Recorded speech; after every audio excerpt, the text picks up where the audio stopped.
How to enable and set up live translate on the Samsung Galaxy S25 Ultra. It's pretty easy. You need just go to settings either from home screen or from the control panel. Just tap on gear icon, then find Galaxy AI and go to Call Assist.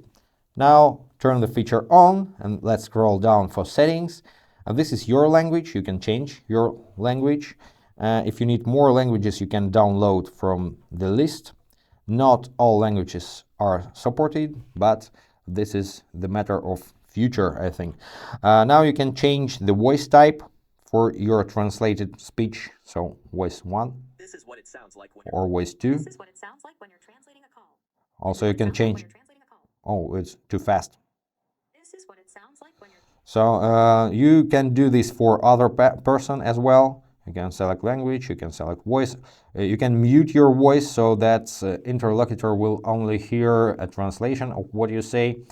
The same you can do for the other person, and you can even set language and voice presets for each person. So just tap on this, add number or contact, select language or add from the list, just download. Don't forget to refresh the languages in your downloaded list.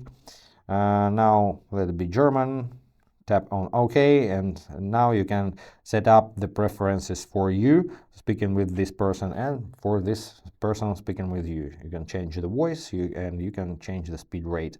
And that's pretty it, guys. I hope this was helpful. If yes, subscribe to the channel, hit the like button and be awesome. Bye guys.